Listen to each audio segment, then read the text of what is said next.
오늘 우리에게 주시는 하나님의 말씀은 요한복음 13장 31절에서 38절 말씀입니다. 이 계시의 말씀 읽을 때 다 일어나셔서 한 목소리로 합독하겠습니다.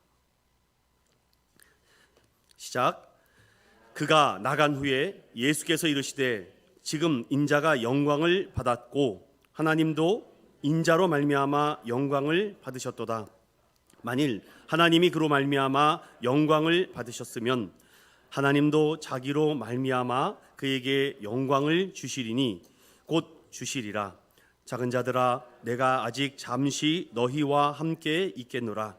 너희가 나를 찾을 것이나 일찍이 내가 유대인들에게 너희는 내가 가는 곳에 올 수 없다고 말한 것과 같이 지금 너희에게도 이르노라. 새 계명을 너희에게 주노니 서로 사랑하라. 내가 너희를 사랑한 것 같이 너희도 서로 사랑하라. 너희가 서로 사랑하면 이로써 모든 사람이 너희가 내 제자인 줄 알리라. 시몬 베드로가 이르되 주여 어디로 가시나이까? 예수께서 대답하시되 내가 가는 곳에 내가 지금은 따라올 수 없으나 후에는 따라오리라. 베드로가 이르되 주여 내가 지금은 어찌하여 따라갈 수 없나이까? 주를 위하여 내 목숨을 버리겠나이다. 예수께서 대답하시되 내가 나를 위하여 내 목숨을 버리겠느냐? 내가 진실로 진실로 내게 이르노니 닭 울기 전에 내가 3번 나를 부인하리라. 아멘. 말씀의 제목을 따라 볼까요? 예수님의 가르침에 놀라고 사랑에 2번 놀랍니다. 제가 초등학교 6학년 때 맛있게 먹었던 아이스크림이 있었어요. 그게 무엇이냐면요, 월드콘입니다. 땡땡 월드콘. 당시 이 월드콘이 1986년도에 나왔어요. 그때는 제가 몰랐습니다.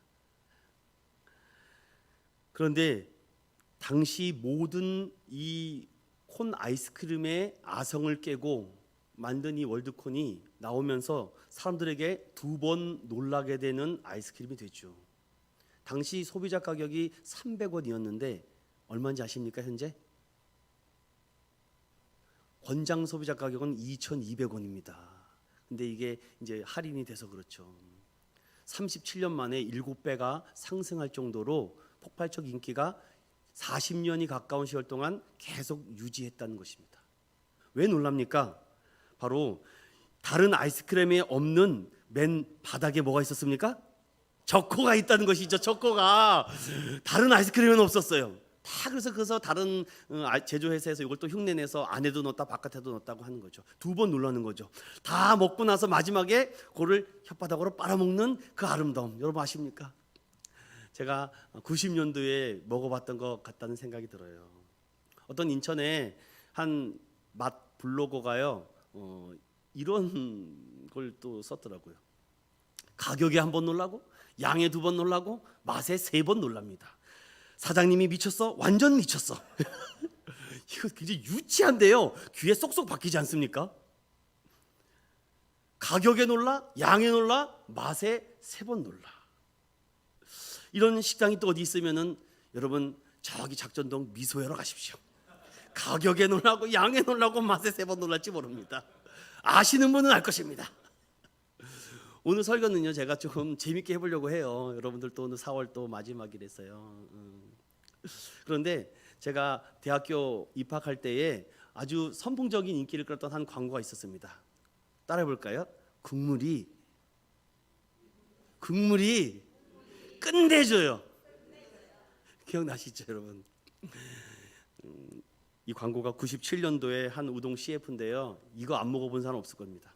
제가 이 광고를 보고 대학교 때 바로 사서 먹지 않았습니까? 참 사람에게는요, 이렇게 놀라고 놀라는 일로 인해서 자극과 어떠한 충격에 의해서 내가 하지 않을 것 같음에도 그것 때문에 하게 되는 경우가 많죠. 여러분들은 어떤 거에도 놀랍니까? 요즘 교회도 참 홍보합니다. 그래서 홍보하는 영상을 이렇게 찾아보면요, 와, 그 교회 프로그램과 시스템, 구조, 조직, 강사진과 예배, 소그룹, 찬양, 말씀, 선교 압도적입니다. 정말 부럽지 않다면 거짓말이에요. 나도 그 교회 한번 가봤으면 좋겠습니다. 저를 좀 등록시켜줬으면 좋겠어요. 그냥 타이틀 다 빼고.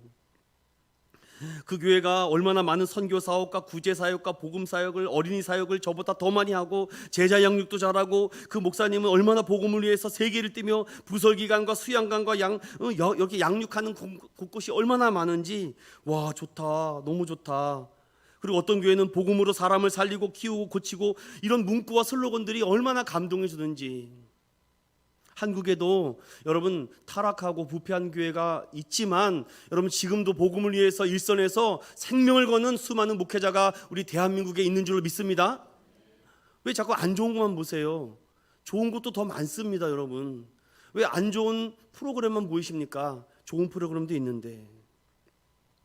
여러분들은 교회를 선택하고 교회를 가실 때 왜 그 교회를 가십니까? 그 교회가 어떤 교회인지 알고 싶지 않습니까? 여러분 교회는 어떤 사람의 숫자와 교회의 힘과 외적인 건물은 아니라고 하지만, 우리는 인간인지라 그런 부분도 필요하죠. 그러면 성경은 어떻게 말하고 있는지 우리가 한 부분은 성경을 찾아보고 여러분 체크해 보겠습니다. 에베소서 3장 14절에서부터 19절의 말씀을 우리 한번 함께 합독해 보도록 하겠습니다. 신약 성경입니다. 에베소서 3장 14절에서부터 19절에 있는 말씀 우리 함께 읽어보겠습니다. 시작. 이러므로 내가 하늘과 땅에 있는 각 족속에게 이름을 주신 아버지 앞에 무릎을 꿇고 비노니, 그의 영광의 풍성함을 따라 그의 성령으로 말미암아 너희 속사람을 능력으로 강건하게 하시오며, 믿음으로 말미암아 그리스도께서 너희 마음에 계시게 하시옵고, 너희가 사랑 가운데서 뿌리가 박히고 터가 굳어져서 능히 모든 성도와 함께 지식에 넘치는 그리스도의 사랑을 알고 그 너비와 길이와 높이와 깊이가 어떠함을 깨달아 하나님의 모든 충만하신 것으로 너희에게 충만하게 하시기를 구하노라. 아멘. 저는 이것을 이렇게 정리했습니다. 교회의 힘은 사랑의 넓이, 깊이, 높이, 길이에 있다. 따라해 볼까요? 예수님을 얼마나 사랑하는지, 얼마나 높이는지, 얼마나 알고자 하는지, 얼마나 드러내는지, 그 교회의 영적 건강도다. 우리 인천은영교회는요, 오직 예수, one way Jesus, only Jesus라는 이 큰 비전을 가지고 2023년도 달려가고 있습니다. 어떻게 하면은 예수의 사랑과 예수의 은혜와 예수의 그 큰 뜻을 높이고 찾아갈 수 있을까? 저는 우리 인천은영교회 5대 사역을 이렇게 정하고 달려가고 있습니다. 따라해 볼까요? 예배, 다음 세대, 양육, 회복, 선교. 저는 이 5가지의 큰 비전을 가지고 달려갑니다. 예배를 어떻게 하나님 중심과 기뻐하시는 예배로 디자인할까? 어떻게 이 예배에 모든 성도들이 참여하며 함께 이 큰 바퀴를 굴러가려고 할까? 구도자 중심 예배가 아닌 모두가 참여하는 예배. 그래서 우리는 예배가 언제 시작하는지 아무도 모릅니다. 그냥 시작하면 시작하는 거고요, 끝나면 끝나는 줄 아시면 됩니다. 우리는 시작하는 시간이 있어요. 끝나는 시간은 제 마음입니다. 예배를 위해서, 온전히 예배의 주인 되신 하나님만 경배하기 위해서. 여러분도 더 좋고 더 기뻐하고 아름다운 예배가 있으면 언제든지 우리 함께 디자인해 주시기 바랍니다. 그리고 다음 세대, 우리 인천은행교회 미래는요, 우리 죄송합니다 어르신들에게도 있지만 다음 세대에게 있습니다. Next generation, 다음 어린이들. 여기에 얼마나 그 교회의 목회자와 성도들이 목숨을 거느냐에 따라서 10년 후 20년 후에 그 교회의 자릿수가 채워질 겁니다. 우리 아까 찬양 인도하시는 우리 집사님이 참 그 얘기를 하니까 감동이 되더라고요. 참 그렇구나, 우리 애들은 교회 오는 걸 좋아하는구나. 여러분들 저도 좋거든요. 여러분도 좋습니까? 전 교회 와서 여러분들 만나는데 얼마나 행복한지 몰라요. 참 우리 애들이 지금 바깥에서 막 뛰어놀고 있거든요. 지난주에 이렇게 참 이렇게 어린아이의 감성이 제가 있는 것 같아요. 애들이 여기 밖에서 피구를 하고 있더라고요. 양복 입은 채로도 뛰었잖아요. 그래서 월요일에 허벅지가 아파서 죽을 뻔했습니다. 안 하다가 해가지고서 그냥 애들이 이렇게 같이 하는 것이 너무, 교회에서 놀 수 있는 거, 어떻게 하면 이 아이들이 교회에서 함께 교회라는 그 이미지를 좀 버리고 이 안에서 함께 즐길 수 있을까? 그리고 양육, 참 양육을 많이 하고 싶습니다, 여러분들. 그래서 지금은요, 제가 따로 개인 1대1 제자 훈련과 양육을 못하지만 그것을 지금 대체적으로 암송도 시키시고 통독도 시키고 필사도 시키고 거기에 이제 퀴즈가 들어간 겁니다. 퀴즈가 여러분들에게 은혜를 주기 위해서, 또 회복은 신방입니다. 여러분, 신방과 기도와 이런 것을 통해서 선교는 우리 인천의원교회가 주보에 나와 있듯이 태국과 인도, 일본, 우크라이나에 지금 선교하고 있습니다. 그리고 기타 NGO 단체, 그리고 선교 단체에 우리 작게나마 선교 헌금을 하고 있고, 또 힘을 모아서 국책하게 하고 있다는 거. 그래도 미약하나마 우리 인천의원교회가 이 사역들을 하고 있다는 것이 자랑스럽지 않습니까? 이어주기 5가지 중에 하나 하기도 힘듭니다. 그런데 저는요, 나중에 선교하지, 나중에 양육하지, 여러분 지금 못하면 나중도 못합니다. 그러니 지금부터라도 하나씩 이렇게 우리 만들어가는 우리 인천은연교회가 될 줄로 믿습니다. 오늘 저는 이 말씀을 준비하면서 여러분들에게 꼭 오늘 2가지를 좀 말씀을 드리고 마무리를 하고, 여러분의 가슴 속에 이 2가지가 딱 심겨만 진다면은 막 기대가 되지 않습니까? 우리 인천연교회 5년 후, 10년 후가 정말 아름다운 곳에서 아름다운 성도들이 정말 하나님께 찬양하고 예배하지 않을까, 그런 생각이 듭니다. 오늘 말씀을 통해서 2가지의 깊은 뿌리가 여러분 안에 새겨지시기를 축원합니다. 예수님이 십자가의 여정을 이제 거의 마지막을 다가가고 있습니다. 예수님은요, 제자들이 떠나게 될 줄을 다 알고 있어요. 그들은 목자 잃은 양처럼 흩어질 것이며 이미 이 모든 상황은 예견된 사실입니다. 그래서 예수님은 그 연약하고 나약한 제자들을 위해서 내가 다시 올 때까지 이 성만찬을 기념하고 기억하라라고 하나를 남겨주셨습니다. 그리고 그들에게 내가 너에게 성령님과 서로 사랑하라는 본으로 새 족식을 하며 제자들에게 새 계명인 사랑하라라는 말씀을 남겨주셨죠. 여러분, 왜 제자들과 제자들 사이에 서로라는 이 함께라는 얘기를 했을까요? 이제 예수님께서는, 몸을 입고 오신 예수님께서는 이제 다시는 제자들을 만날 수 없을 것입니다. 그래서 예수님께서 그들에게 서로 무엇이 되라고 하는가? 저는 이것이 가장 적절한 것이 아닐까. 따라 봅시다. 세상을 변화시키는 작은 예수. 여러분이 작은 예수가 되는 겁니다. 작은 예수가 되어서 그들에게 예수님께서 행하셨고 보이셨던 것을 내가 작은 예수가 되어서 가는 거죠. 사랑하는 우리 인천은교회 성도 여러분, 여러분이 삶의 현장과 가정과 일터 속에 작은 예수가 될 때 이미 하나님이 움직이고 있음을 믿습니다. 현대는요, 너무 무한 경쟁 사회입니다. 참 혼자는 외롭고 힘들지 않습니까? 심지어 교회조차도 이 경쟁 시대가 되어서 최고, 1등, 높은 자리, 좋은 집, 직장, 가정을 많이 축적한 교회가 더 크고 힘있고 능력 있는 교회가 되어가는 것 같아요. 물론 필요할지도 모르겠습니다. 단지 하나 우리가 기억해야 될 것은 교회가 세속화가 될까 봐 두렵고 두려울 뿐입니다. 교회가 점점 사치스럽고 세련됨을 강조하다가 정말 중요한 예수님을 잃어버리거나 잊진 않을까 두렵다는 것이죠. 오늘 말씀을 통해서 우리가 진정 열심히 노력했는데 하나님이 기뻐하시지 않는다면, 우리의 예배와 다음 세대와 양육과 회복과 선교가 하나님이 기뻐하시지 않는다면 우리는 결단을 내려야 되지 않을까요? 오직 그 모든 사역 가운데 오직 사람이 아닌 예수 그리스도만이 드러나는 행복한 교회, 매력적인 교회로 만들어 갈 줄로 믿습니다. 그렇다면 예수님께서 마지막 수업 내용이 있습니다. 특별히 이 요한복음 13장부터는 예수님께서 남겨주신 수업의 내용이 크게 여러 가지가 있는데 그 제자 훈련의 핵심을 세 가지로 압축하면은 따라 봅시다. 서로 사랑하여라, 서로 섬겨주어라, 서로 세워주어라. 그것이 작은 예수들이 해야 될 것이죠.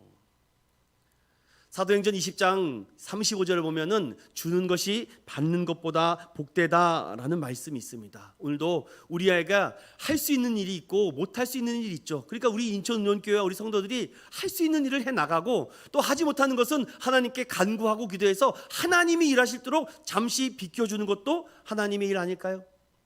우리가 해야 될 일을 하지도 않으면서 하나님이 다 하시지 않겠느냐라는 것도 잘못됐다고 봅니다. 우리가 할 수 있는 일은 하고, 또 하나님이 하셔야 될 일도 하나님이 이루어 나가실 것으로 저는 믿습니다. 중요한 것은 우리가 작은 예수가 되느냐 못 되느냐죠. 자, 그렇다면 오늘 이 말씀을 통해서 그 하나님의 진리를 살펴보도록 하겠습니다. 자, 13장 열어보겠습니다. 자, 31절 2절을 2절을 한꺼번에 읽어봅니다. 시작.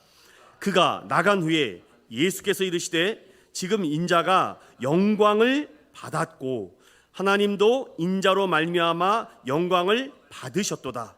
만일 하나님이 그로 말미암아 영광을 받으셨으면 하나님도 자기로 말미암아 그에게 영광을 주시리니 곧 주시리라. 아멘. 이 말씀을요 딱 한 포인트만 기억하시면 됩니다. 보세요. 자, 여기에 보면은 그가 나갔대요. 그는 누굽니까? 그는 나갔대요. 우리가 지난 시간에 볼 때 그가 누굴까요? 유다예요, 유다. 자, 유다는 거 그러니까 성만찬 참석했죠. 그리고 세족식도 참석했습니다. 그리고 뭐 했어요? 나간 거예요. 그 다음 메시지를 못 들었어요. 무슨 메시지입니까? 사랑하라는 메시지를 못 들었어요. 왜 그 말씀을 못 들었을까? 아니, 그전에는 예수님이 사랑하라는 말을 안 했습니까? 했습니다. 그런데 마지막 순간에 왜 우리가 신앙생활하면서 제가 진정과 반복이 있어야 되냐 말씀드립니까? 반복은 훈련입니다. 기도 훈련, 예배 훈련, 말씀 훈련, 선교 훈련, 구제 훈련, 섬김 훈련, 이거는 훈련을 통해서 얻어지는 것이지 갑자기 내일부터 안 됩니다. 그리고 진전이 있어야 돼요. 근데 유다는요 반복된 훈련을 해놓고도 진전이 없어요. 그러니 그가 굳이 이 메시지를 들어도 그는 변화되지 않겠죠. 이미 성경은 그에게 하나님의 마귀가 들어갔고 사탄이 그의 마음속에 들어가 그의 결정과 그의 결단은 예수님 편이 아닌 세상 세속 편이었다는 것으로 결론이 났죠. 자, 그렇다면은 그가 나간 후에 예수님은 거기 남아있는 11명의 제자들에게 이렇게 가르치십니다. 지금 인자가 영광을 받았고, 이게 과거입니까? 현재입니까? 미래입니까? 과거예요, 과거. 이미 인자, 즉 예수 그리스도가 영광을 받을 것이 아니라 이미 받았다고 합니다. 이게 유진 피터슨의 이 얘기를 조금 번역해 보면은 이제 내가 누구인지 온 만방에 드러났다는 거예요. 내가 누구인지 이제 내가 숨길 게 없다는 겁니다. 이제 내가 메시아고 구원자고 하나님의 아들임을 내가 다 이제 증거했다는 겁니다. 그랬더니 뭐라 그래요? 하나님도 인자로 말미암아 뭘 받으셨다고요?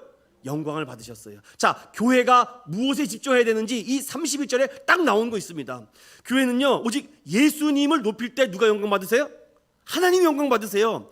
그러면 우리가 하나님 높여드립니다. 우리 찬양하고 기도하고 예배하는 것도 있겠지만 누구를 높여드려야지 하나님 영광 받으시는 거예요? 예수님을 높여드리는 거예요. 예수님을 높여드리면은 하나님이 기뻐 받으세요. 그래서 우리가 기도할 때 맨 마지막에 어떻게 기도합니까? 예수님의 이름으로 기도합니다. 하나님이 어떤 분인지 인자 안에서 드러난 것입니다. 우리가 하나님을 그냥 안다고요? 이거 말이 안 돼요. 로마서 8장 기준으로 보면은 성령님이 예수님이 하신 일을 깨닫게 하시고, 그리고 예수님께서 그 예수 그리스도를 통해서 우리가 누구를 봐요? 하나님을 보는 겁니다. 이게 로마서 8장의 핵심 교리예요. 그런데 그것을 다 뛰어넘고 하나님을 본다고요? 오늘 아침에 어떤 스님의 강연을 들었어요. 제가 또 목사가 또 아침부터 주일부터 스님의 강연을 듣는다고요? 그분이 이렇게 얘기를 해요. 어떤 외국에 살던 분이 와가지고서는 자꾸 친구가 전도하는 모습을 보고 나도 전도를 해야 되는데 못 해가지고서는 아주 부담돼 죽겠다고 해가지고 막 교회 가기 힘들어 죽겠다고 맨날 교회 가면 전도하라고 한다고. 그럼 스님의 생각은 어떻게 해야 됩니까? 라고 했더니 스님이 그냥 얼마나 말을 잘하는지, 야 목사라고 해도 막 성경을 줄줄 읊더라고요. 그런데 결정적으로 뭐라 그러는지 아십니까? 성경을 윤리도덕적으로 푼다는 걸 제가 알았습니다. 선한 일을 하셔야죠. 아무리 그가 그리스도인이라고 해도 선한 일을 하면은 구원받지 못합니다. 제가 거기서 충격을 먹었습니다. 여러분, 선한 일을 몇 번 하면 구원받아요? 그러면 제가 물어보겠습니다. 100번 하면 여러분 천국 갈 것이라 믿으세요? 10번, 아니 너무 많습니다. 10번 착한 일 하면 천국 갑니까? 그 스님의 주장은 그거예요. 성경의 모든 진리를 선과 윤리와 도덕으로 푼다는 걸 알았습니다. 충격 먹었어요 제가. 그런데 그 밑에 수많은 수천 개의 댓글이 목사보다 더 낫다고, 이런 진리가 없냐고. 와, 성경을 어떻게 이렇게 반쪽 복음도 아닌 찢어진 복음으로, 구멍난 복음으로 믿고 있다는 사실에 너무 감사했습니다. 다시 성경 봅니다. 인자가 영광을 받았고 하나님도 인자로 말미암아 영광을 받으셨는데, 여기 32절 보세요. 32절은요, 인자 안에서 하나님이 드러나는 순간에 하나님의 영광이 드러날 것이다. 그럼 이것은 무엇을 말씀하는 것입니까? 하나님의 진정한 영광은 독생자 아들 예수 그리스도가 십자가에서 죽는 것이 영광이에요. 여러분, 우리가 이 앞에서 12장에 뭐라 그럽니까? 너희가 세상에 뭐가 되어야 된다? 밀알이 되어야 된다고 합니다. 밀알 하나가 죽으면 어떻게 된다고 그럽니까? 썩어서 많은 열매를 맺는다고 합니다. 오늘 하나님께서 이 아들 하나가 죽어야지 많은 영혼이 구원받는다, 이 미라 정신을 말을 하고 있는데, 예수님이 그 얘기를 지금 하고 있어요. 이 아들이 죽어야지 온 인류를 구원할 수 있다. 어느 종교가 이런 가르침이 있습니까? 어느 종교가 이런 가르침은 없습니다. 선을 행하라, 도덕적으로 살아라, 윤리적으로 살아라, 착한 일을 해라, 구제를 많이 해라. 그래서 교회는 본질적으로 구제하고 사람 돕는 곳이 아닙니다. 죄인이 의인 되는 곳인 줄로 믿습니다. 이게 가장 기독교의 본질적인 가르침인데, 그것을 다 빼버리고 착하게, 어떻게 지난주에 뭐 착한 일 하셨어요? 그러면 다들 죄책감에 눌려가지고는, 사랑하는 믿음의 성도 여러분, 오늘 이 예배에 온 여러분들은요, 그 죄책감과 죄의식에서 자유함을 얻으시기 바랍니다. 이런 소망도 없이 어떻게 살아가겠습니까? 그래서 여러분 35절을 보세요. 35절 다 같이 읽어봅니다. 시작. 너희가 서로 사랑하면 이로써 모든 사람이 너희가 내 제자인 줄 알리라. 아멘. 여러분, 예수님의 가르침이 무엇입니까? 너희가 서로 뭐 할 때? 사랑할 때인데, 제가 이 부분은 뒷부분에 조금 더 부연 설명을 드립니다. 사랑할 때 그 모든 사람들이 그 모습을 보고 너희가 누구의 제자인 줄 알리라? 예수의 제자. 그러면 어떻게 우리가 작은 예수가 되는지 이제 이 말씀의 핵심적인 교리들을 몇 부분 찾아가는데, 먼저 가르침에 대해서 살펴보겠습니다. 왜 사람들이 당시 서기관과 바리새인들과 전통적 랍비들이 가르침이 아닌 이 30여 세밖에 되지 않은 한 청년의 가르침에 놀라고 또 놀라게 되는지, 그 핵심적인 메시지에 압축된 말씀이 마태복음 5장에서부터 7장까지입니다. 마태복음 5장부터 7장까지를 우리는 산상수훈 가르침이라고 합니다. 거기가 총 111절이거든요. 5장, 6장, 7절이. 그 중에 107절이 예수님이 계속해서 가르침인데, 어떤 가르침이냐? 이런 가르침입니다. 당시에 많은 사람들은요, 로마의 식민지에서 살고 있었습니다. 그래서 그들은 철저하게 구약의 율법과 전통과 그 규례를 철저하게 지키지 않으면 그들은 숨조차 쉴 수 없을 정도로, 그러니 많은 당시 유대 민족들은 의식주의 문제에 허덕입니다. 좀 그 메시아가 오면은 우리의 이 의식주 문제를 해결해 줄 텐데, 이런 문제를 좀 한 번에 해결해 줄 수 있지 않겠는가? 그런데 어느 날 한 청년이 와서 하나님의 말씀을 가르치고 천국 복음을 얘기합니다. 그러면서 이렇게 말씀을 가르쳐요. 심령이 가난한 자는 복이 있나니 천국이 저희 것이다. 애통하는 자는 복이 있나니 저희가 위로를 받을 것이다. 온유한 자는 복이 있나니 온유한다. 의에 주르고 목마른 자는 배부르다. 긍휼히 여기 자는 긍휼을 받는다. 마음이 청결한 자, 화평케 하는 자, 의를 위하여 박해를 받는 자는 천국이래요. 충격을 먹는 거예요. 왜냐? 당시의 가르침은 그런 가르침이 없었습니다. 헬라어 원문에 이 마태복음 5장에 보면 자, 한 구절만 예를 듭니다. 심령이 가난한 자는 복이 있나니 천국이 저희 것임이래요. 그러면 이렇게 생각하기 쉽죠. 아, 천국 가려면 뭐가 가난해야 된다고요? 여러분, 심령이 가난해지셨습니까? 심령이 가난해지면 다 천국 갈 수 있을까요? 아니죠. 헬라의 어순과 어미를 다시 해석해야 됩니다. 어떻게 해요? 심령이 가난한 것을 뒤로 빼야 됩니다. 그럼 뭐가 앞에 나와요? 복이 있나니가 먼저 나와야 되는 거예요. 복이 있는 사람은 심령이 가난해진다는 겁니다. 그럼 거기서 말하는 그 복이 무엇이냐? 오늘 예수님이 가르쳐 주신 사랑이에요. 하나님의 사랑이 없으면 심령이 가난해질 수가 없어요. 하나님의 은혜가 없으면 애통할 수가 없어요. 하나님의 복이 없으면 온유할 수가 없어요. 이것이 완전히 뒤집히는 가르침입니다. 근데 우리는 내가 정말 애통해봐야지. 여러분 얼마나 울 수 있겠는데요. 온유하게 살겠다고요? 의해 주고 지금 내일 때거리가 없어서 배고파 죽겠는데요. 사람들이 왜 안 변하는지 아십니까? 복이 없어서 그래요. 어떤 복이요? 하나님의 복. 그러니 우리 인천영교회 성도들은 그런 성도들이 없어서 너무 감사해요. 그냥 교회 한번 내가 작심해가지고선 한 50번 한번 다녀보면 하나님이 나에게 복 주시지 않을까? 사랑하는 믿음의 성도 여러분, 그렇게 됐으면 전 그렇게 가르치겠습니다.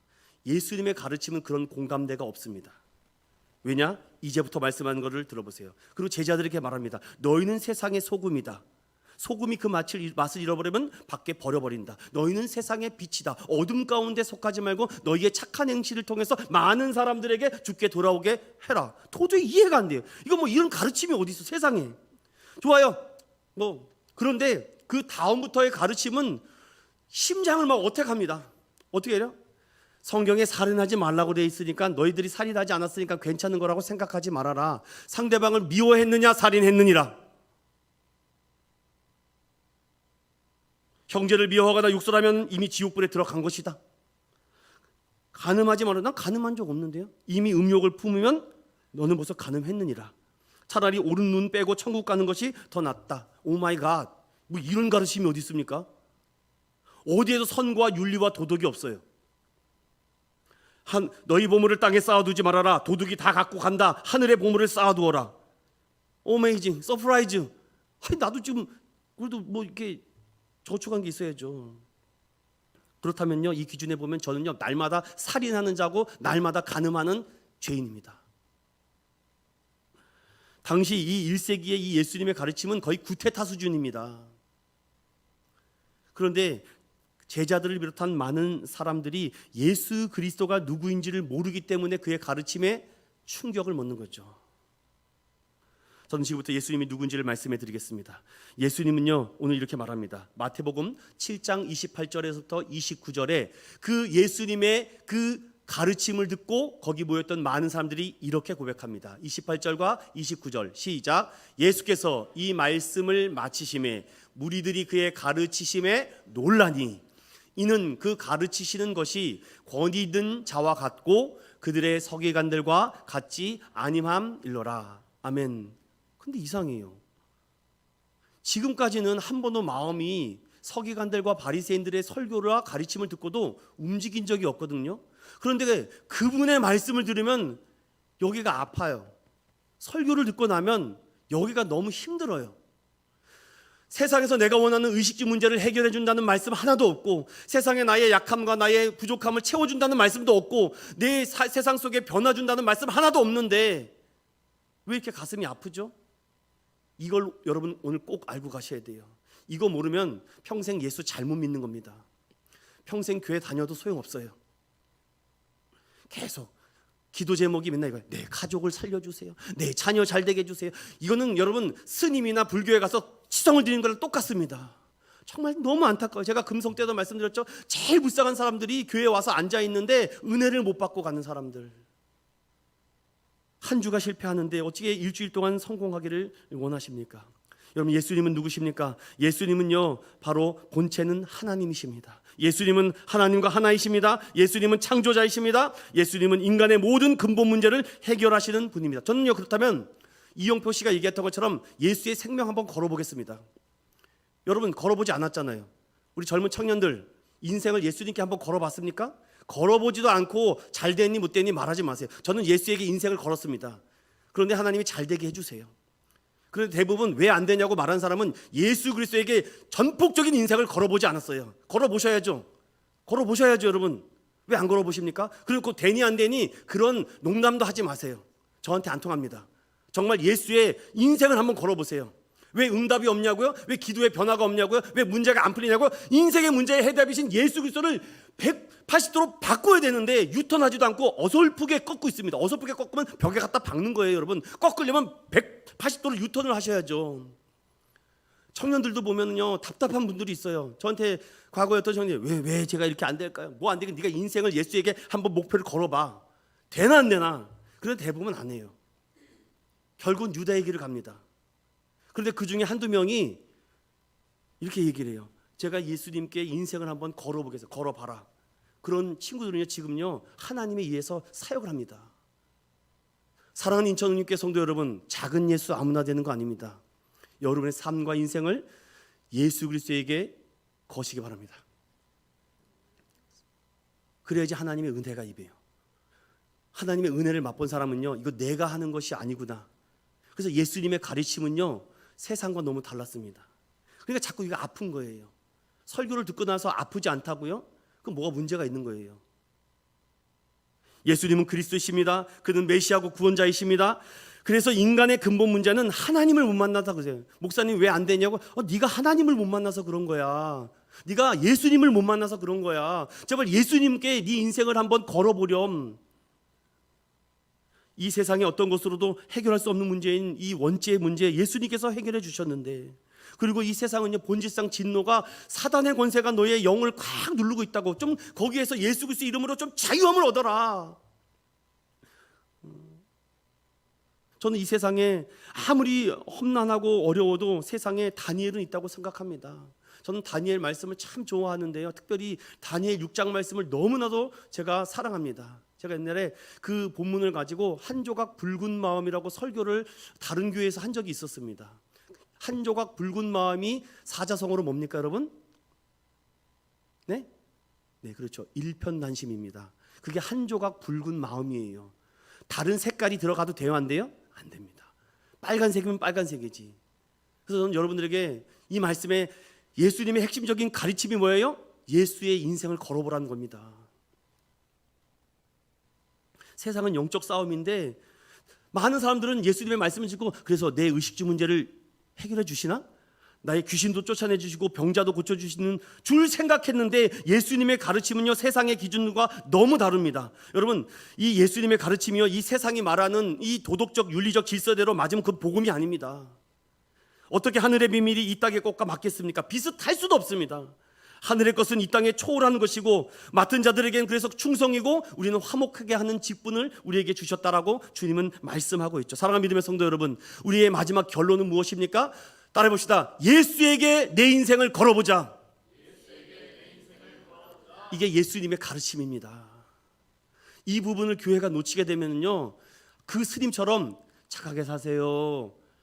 선한 거 한 공덕을 쌓으시면 좋은 일이 일어날 겁니다. 예배 주일날 한번 빠지지 않고 한번 다녀보세요. 이게 기복신앙입니다. 여러분, 한 번을 드렸던 1000번을 더 그것이 중요한 것이 아니라 내 인생을 예수님께 정말 십자가에 못 박고 내가 걸겠다라고 하면은 주님이 여러분의 삶의 모든 인생을 뒤바꿔 주실 줄로 믿습니다. 저는 이 예수 그리스도를 만났어요. 사랑하기요? 그냥 됩니다. 그냥 돼요. 누구를 사랑하라고요? 그냥 하나님의 은혜와 복이 임하니까요, 그냥 돼요. 내가 오늘 안 먹어도.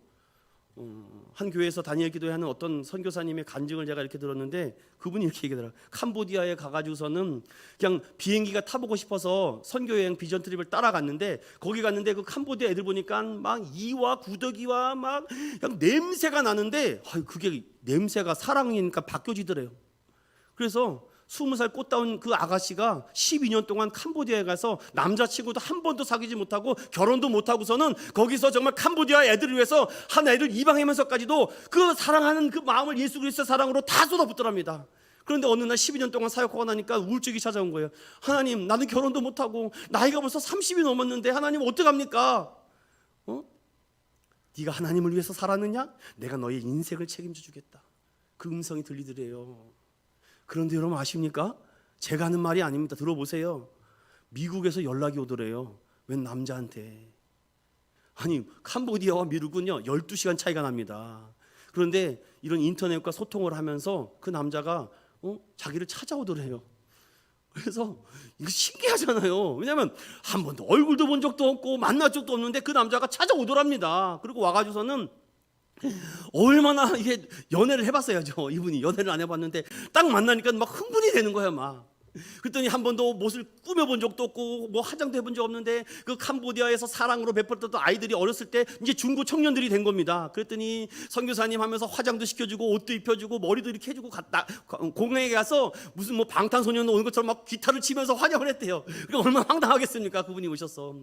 그리고 만나서 며칠 동안 있다가 또 미국으로 갔다고 합니다. 아유, 끝났나 보구나. 내 인생 그러면 그렇지 뭐. 그런데 여러분 놀랍게 그분이 하나님을 해서 사니까요, 하나님이 의식주의 문제를 다 책임져 주시기 시작하는데 그분이 어느 날 와서 프로포즈를 하더랍니다. 그래서 결혼을 했어요. 그래서 지금은요 캄보디아 사역을 마치고 미국 가서 삽니다. 그런데 그분이요 지금은요 일반 기업에 다니면서 돈을 많이 벌었는데 지금은요 신학생으로 신학 공부한답니다. 그래서 신학교 수업을 마치면 다시 캄보디아로 가겠대요. 저는 그 얘기를 듣는 순간 또 확신이 들었습니다. 사랑하는 믿음의 성도 여러분, 여러분이 하나님에 의해서 인생을 걸면 하나님이 뭐라고 얘기해야 돼요? 그 모든 것은 하나님이 그냥 들어주시는 줄 믿습니다. 저는요 여러분들에게 우리 남은 생애를 좀 오직 그리스도로 결론 내시기를 축원하는 마음으로 이 말씀을 드립니다. 이거 하나 꼭. 우리는 어떤 예수라고요? 작은 예수다. 그렇다면요 이제 이 가르침은 내가 작은 예수가 되라는 메시지를 알았습니다. 그러면 이제 사랑에 대해서 조금 더 한번 살펴볼까요? 여러분 여기서 어떤 사랑을 해보셨어요? 우리 집사님. 저는 잘못된 사랑을 한번 해봤습니다. 잘못된 사랑 여러분 안 됩니다. 여러분 안 돼요. 그리고 전 또 아낌없이 주는 제 사랑의 스타일은요 올인 스타일이에요. 한 여자에 빠지면요 주변을 못 봐요. 그래서 예수 사랑에 빠져서 지금 삽니다. 어저께 한 코미디 프로그램에 이렇게 얘기하더라고요. 갈라 막 이러더라고. 갈라. 그랬더니 딱 인터뷰하는데 교제한 사람 있냐고. 아니에요. 일주일 전에 헤어졌어요. 자, 그 남자에게 한마디 하세요. 그리고 뭐라고 했을까요? 그놈이 빨리 죽었으면 좋겠습니다. 그러더라고요. 어이구, 사귄 지 일주일째 조심하셔야 됩니다. 여러분 조심하셔야 돼요. 많은 사랑이 있습니다. 마지막 사랑, 아픈 사랑, 여러 가지 사랑이 있지만요 성경은요 우리에게 이렇게 여러 가지 사랑을 말해요. 뭐 여러분 이것이 궁금하면 한번 찾아보십시오. 사랑에는요 친밀감도 필요하고 정열도 필요하고 이성도 필요한데 이것이 한쪽으로 치우치게 되면은요 이게 잘못된 사랑 또 이상한 사랑 못된 사랑이 된다고 합니다. 그래서 완전한 퍼펙트한 사랑은 무엇일까? 저는 그것을 성경에서 찾았는데 성경에는 이렇게 말합니다. 구약의 사랑의 단어 우리 하나 배워갈까요? 헤세드. 자, 그렇다면 이제 두 번째 말씀을 드릴게요. 예수님은요 제자들에게 발을 씻기는데 밥을 먹기 전에 발을 씻으셨습니까? 밥 먹다가 갑자기 씻으셨습니까? 그럼 우리 집사님도 물어볼게요. 왜 밥 먹다가 갑자기 발 씻겨줬을까요? 그럼 우리 한번 오늘 밥 먹기 전에 한번 발 한번 다 같이 화장실 한번 씻어볼까요? 안 할게요. 걱정하지 마세요, 여러분들. 자, 예수님께서 저는요 그 작은 차이라 뭐 여러 가지 해석이 있는데 다 내려놓고 저는 제자들을 너무 사랑해서라고 생각해요. 여러분 밥 먹다가 일하다가도 갑자기 부모님 생각 납니까 안 납니까? 그러면 괜히 전화기를 들고 엄마 잘 지내시죠? 건강은 하시고요. 이번 주에 용돈은 제가 얼마를 보내. 갑자기 그러죠. 저는 예수님이 그런 것 같아요. 믿거나 말거나 저는 그런 것 같아요. 갑자기 아들 생각이 나. 아들아 엄마가 기도를 하고 있단다. 그러면 또 아들이 보고 엄마 저도 기도를 하고 있어요. 참 재미있는 세상입니다. 옛날에는 편지를 썼는데요. 이게 하나님의 사랑이니까 밥 먹다가 갑자기 탁 일어나서 제자들의 발을 씻겨줘요. 이게 어떻게 보면요 굉장히 이 얼빠진 사랑 아닙니까? 갑자기 뭐 하는 짓일까? 저는 그래서 이 사랑에 대해서 여러 가지 사랑이 있어요. 뭐 정치적, 인간적, 철학적, 종교적 뭐 여러 가지 사랑이 아닌 정말 이런 사랑도 있는데, 그러면 구약에 말하는 이 헤세드의 사랑이 어떻게 성경이 말하고 있고 하나님의 사랑이 어떤 것인지를 저는 딱 이렇게 세 가지로 압축을 해봤습니다. 마지막 수업 내용에 왜 예수님께서 밥 먹다가 발을 씻겨주면서 서로가 서로를 사랑해야 된다, 이것을 너에게 새로운 계명으로 주겠다라고 말하면서 했을까? 따라해 봅시다. 첫 번째, 대가를 바라지 않습니다. 어떤 조건부가 아니에요. 내가 너에게 이렇게 했으니 너 나 이렇게 해줘. 내가 너한테 이렇게 많이 해줬으니까 이렇게 해줘. 여러분, 하나님께서 우리에게 대가를 바라지 않는 사랑의 첫 번째가 뭡니까? 그게 천지창조예요. 천지창조. 온 우주 만물을 지으시고 나서, 자, 내가 너에게 산도 물도 바다도 물고기도 새도 다 만들어줬으니까 너 나한테 잘해야 돼. 너 잘하지 않으면 확 팬다, 이러십니까 여러분? 제가 지금 유아틱하게 설교를 하는 거예요, 이게 지금. 자, 이 모든 거 내가 네 굶을까봐 바다에 어종 많이 만들어놨어. 뭐 온갖 가축 다 만들어놔서 너를 위해서 만들었어. 그런데 어떤 대가를 바라놓고 이것을 만들어 주셨습니까? 사랑해서 만들어 준 거예요. 사랑하니까 만들어 주죠. 여러분 대부분 부모님이 뭐라 그럽니까? 돈 벌어 가지고서는 아유, 그래도 우리 아들내미 아파트 하나는 해줘야 되는 거 아닌가? 아유, 그래도 이번에 아들이 차를 바꾼다는데 어떡하지? 아유, 막 왜 힘들어하십니까? 근데 이상하게 힘들잖아요. 아프잖아요. 죽게 뭐 어디 사업을 한다 그러면 아유, 대출이라도 받아야 되나? 5만 가지 생각이 드는 게 부모님. 여러분, 하나님의 사랑을 좀 더 알고 싶으면 부모님을 보면 돼요. 조건과 대가를 바라지 않습니다. 괜히 나 때문에 잘못된 것 같고, 나 때문에 문제가 생긴 것 같고, 온통. 왜냐? 이게 하나님의 사랑의 속성입니다. 두 번째 따라 봅시다. 무조건 헌신과 희생합니다. 이런 이 헌신과 희생은요, 어떤 전략과 대안이 없어요. 그냥 저지르고 봅니다. 확 저지르고 보죠. 여러분, 예수님께서 내가 십자가를 질 건데 니네가 십자가를 바라보면은 너네들은 다 행복해질 거야. 그런데 너희들 나 다 배반할 건데? 베드로가 아니요, 끝까지 따라가겠습니다. 죽는 순간까지. 사탄아 물러가라. 네가 하나님이 하는 일을 막고 있구나. 우린 똑같습니다. 유다만 나쁘다고 하지 마십시오. 베드로는 더 나쁜 사람입니다. 헤세드를 히브리어로 사랑이라고 인자라고 말하면 헬라어로는 사랑을 따라해봅시다. 아가페. 이것은요, 무조건적인 일방통행의 사랑입니다. 출구 전략이 없어요. 계산하지 않습니다. 순수하게 하나님으로 나오는 그 속성. 저는 여기서 제일 은혜가 되는 것이 무엇이냐면, 이 제자들이 다 나를 부인하고 배반할 것을 알면서도 예수님이 십자가를 졌다는 거. 여러분, 누구보다도 여러분의 자녀가 어떻게 지금 살고 있는지 잘 아시잖아요. 목회자가 우리 성도들의 삶을, 영혼의 상태와 신앙의 성숙 상태를 모르겠습니까?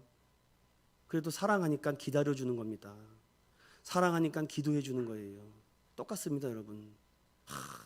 저 성도가 조금 예수의 인생의 목숨을 한번 걸어보면 지금까지 이 올가막혔던 이 영적인 사탄과 이 악한 세력들이 한 방에 끊어질 텐데, 그냥 헐렁이가 돼가지고서는 춤추는 인형처럼 마귀에게 놀아나고 있는 모습을 보면 너무나도 안타까운 거예요. 제가 이게 예수 그리스도의 마음이구나. 그런데 왜 이렇게 변화가 되지 않을까? 자신도 변화되지 않으면서 누구 보고 손가락질을 할 수 있을까? 그래, 예수님처럼 그냥 작은 자들아. 이 작은 자들을 영어로 보면 children이라고 되어 있습니다. child, 아이들이죠. 그러니까 한없이 작고 연약해 보이죠. 그런데 여러분, 33절 다 같이 봅니다. 시작. 작은 자들아, 내가 아직 잠시 너희와 함께 있겠노라.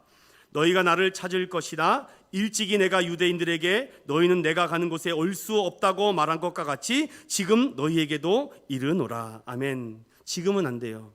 여러분, 지금은 안 돼요. 그래서 한 단계 쌓아가야 됩니다, 여러분.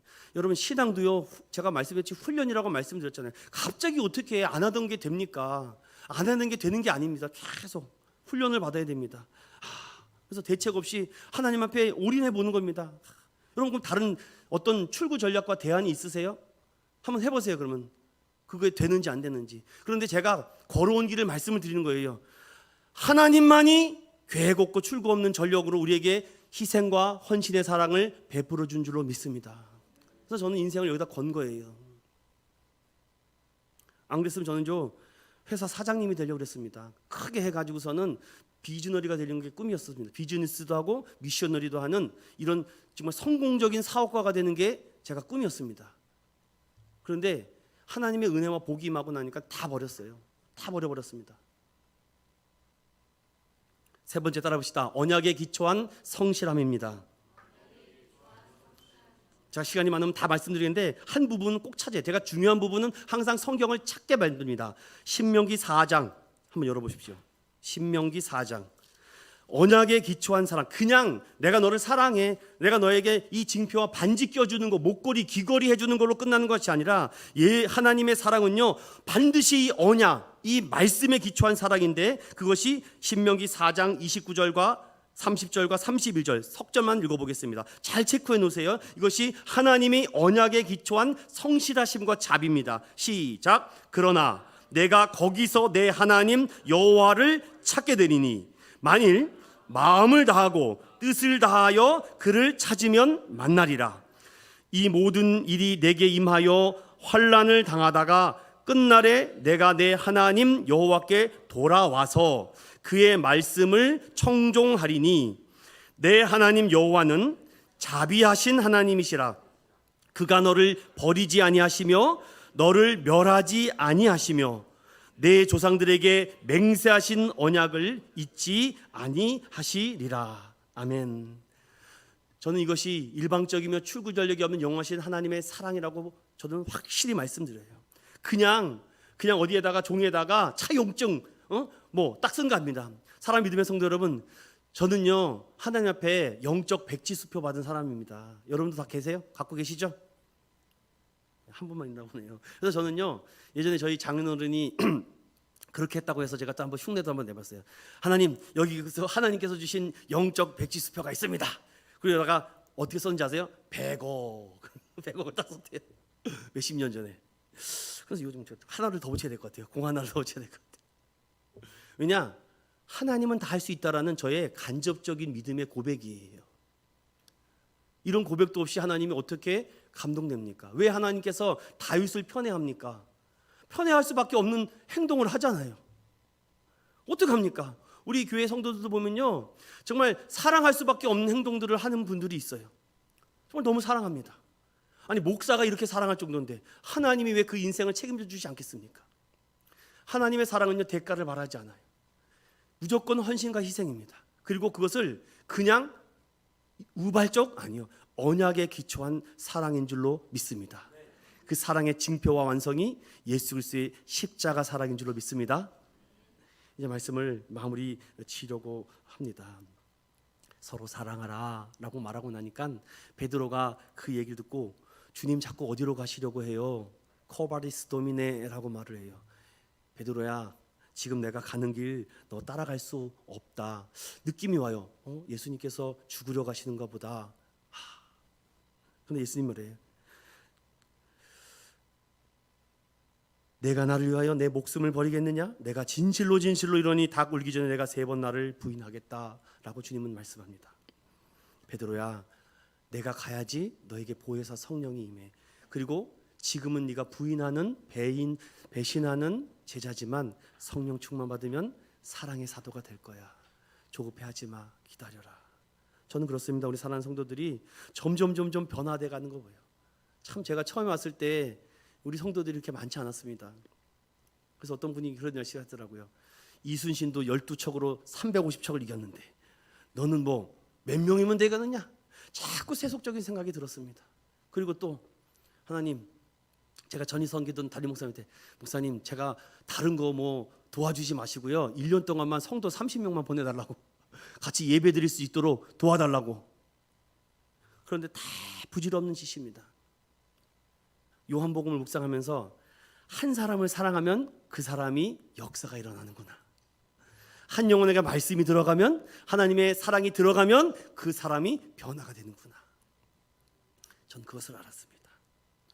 왜냐 성경은 우리에게 어떠한 세상적 가치와 세상적인 그 가치관보다도 하나님의 십자가 사랑과 그 용서의 가치가 부활의 능력이 더 강하다라고 말씀해 주기 때문이죠. 사랑하는 믿음의 성도 여러분, 예수님 사랑을 삶 속에서 적용해야 되는데 어떻게 할까요?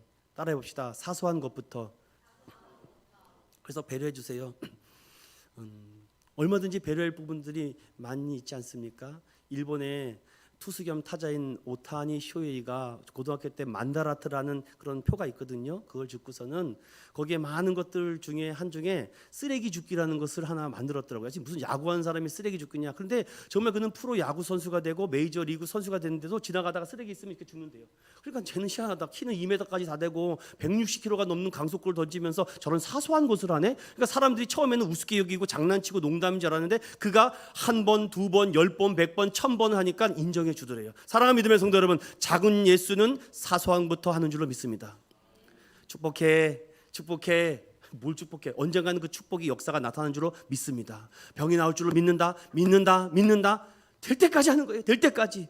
사소한 것부터 우리의 믿음은 시작되는 줄로 믿습니다. 두 번째, 아는 사람부터.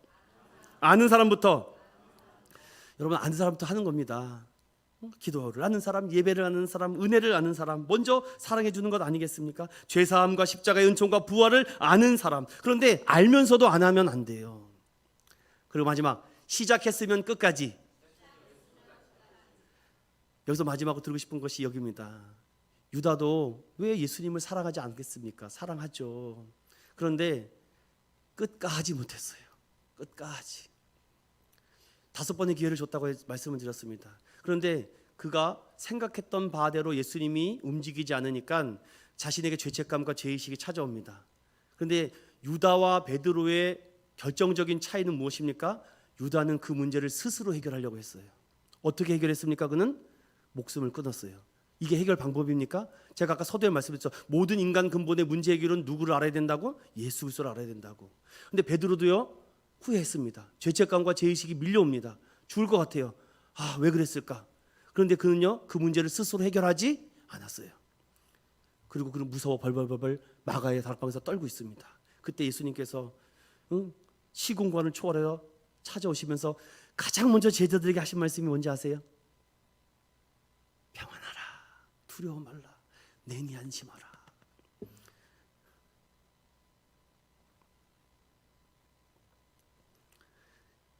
예수님은 끝까지 우리를 붙잡아 주십니다. 스스로 문제를 해결하려고 하지 마세요. 오직 예수 그리스도의 십자가 은혜만을 붙잡고 부활의 예수님을 사랑하면 우리에게 참된 평안과 기쁨과 위로를 더해 주실 줄로 믿습니다.